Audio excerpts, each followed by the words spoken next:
Assalamualaikum warahmatullahi wabarakatuh. Perkenalkan, nama saya Muhammad Fatur Rahman.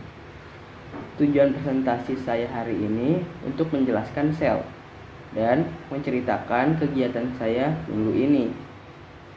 Pada minggu ini saya belajar tentang sel, math, dan fikih.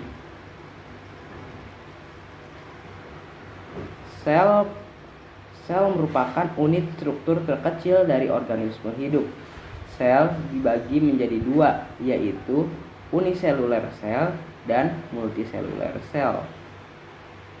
Uniseluler sel merupakan makhluk hidup yang terdiri dari satu sel tunggal. Sedangkan multiseluler sel adalah organisme yang mempunyai banyak sel, seperti manusia, hewan, dan tumbuhan. Saya juga akan menjelaskan struktur sel hewan dan tumbuhan. Sel hewan memiliki beberapa bagian sel, yaitu nukleus, lisosom, sitoplasma, vakuola, badan Golgi, dan retikulum endoplasma. Nukleus merupakan suatu struktur berbeda di dalam inti sel eukariot yang berperan dalam merakit ribosom, perubahan RNA transverse, dan merasakan tekanan seluler. Nukleus terdiri dari RNA dan protein yang terbentuk di sekitar daerah kromosomon tertentu. Lisosom adalah organ di dalam sel yang berfungsi mencerna senyawa seperti karbohidrat dan protein. Untuk menjalankan fungsi tersebut, lisosom membutuhkan enzim tertentu. Jika lisosom kekurangan enzim, senyawa di dalam tubuh akan menumpuk dan menjadi racun. Sitoplasma pada sel hewan merupakan material yang berbentuk seperti gel yang terbuat dari air. Material ini mengandung protein, gula, karbohidrat, asam amino, dan molekul lainnya yang dibutuhkan oleh sel. Beberapa fungsi sitoplasma pada sel hewan sebagai pelarut senyawa dan protein yang terdapat dalam sel. Vakuola pada hewan berfungsi sebagai tempat menyimpan zat makanan seperti amilum dan gula. Badan Golgi adalah organel yang dikaitkan dengan fungsi ekskresi sel. Retikulum endoplasma merupakan suatu jaringan kantong yang berfungsi bagi manufaktur. Hal ini akan berhubungan dengan selumbung nukleus berlapis ganda. Fungsi retikulum endoplasma juga termasuk pada pengolahan dan pengangkutan berbagai jenis senyawa kimia. Kemudian, saya akan menjelaskan sel tumbuhan. Sel tumbuhan mempunyai beberapa bagian, yaitu nukleus, badan Golgi, vakuola, sitoplasma, ribosomes, retikulum endoplasma, membran, mitokondria, dan kloroplas. Nukleus adalah sebuah struktur terikat tanpa membran yang terdiri dari protein dan asam nukleat dalam inti sel. Fungsi badan Golgi adalah memperbaiki membran sel serta memiliki peran penting dalam pengolahan hasil sintesis oleh Ra. Vakuola mempunyai beberapa fungsi pada sel tumbuhan, di antaranya berperan dalam turgiditas dan bentuk sel, tempat penyimpanan dan penimbunan sebagai lisosom, dan membantu proses homeostasis. Sitoplasma.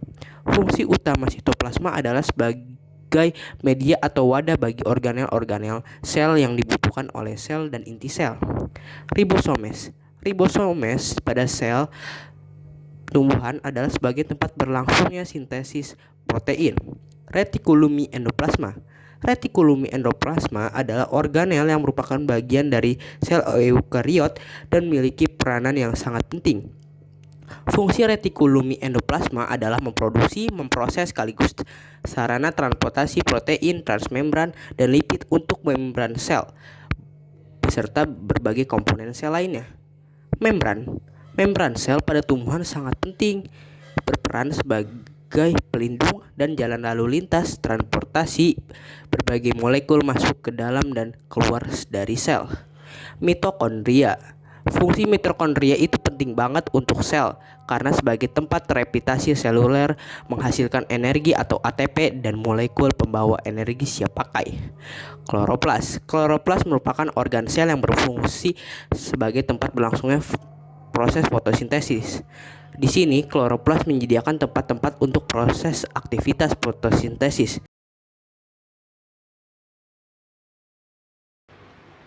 Kemudian saya akan menjelaskan proses pembuatan media pembelajaran lewat video dan poster.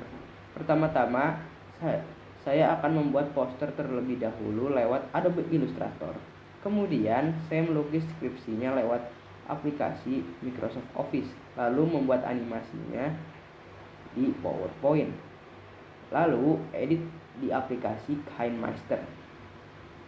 Alasan saya memakai media visual video adalah karena video dapat menarik perhatian untuk periode yang singkat dari rangsangan lainnya. Demonstrasi yang sulit bisa dipersiapkan dan direkam sebelumnya, dan video bisa menghemat waktu dalam merekam dan dapat diputar berulang kali. Alasan saya memakai media visual poster adalah karena media visual dapat dibaca berkali-kali dengan menyimpannya dan mengklipnya. Pada minggu ini saya juga belajar tentang math. Belajar tentang perbandingan terbalik. Saya diberikan 4 tugas oleh mentor sebagai latihan. Kemudian saya juga belajar tentang fikih, yaitu kejujuran melalui surat Al-Mutaffifin dan An-An'am, serta menyetorkan surat di juz 30.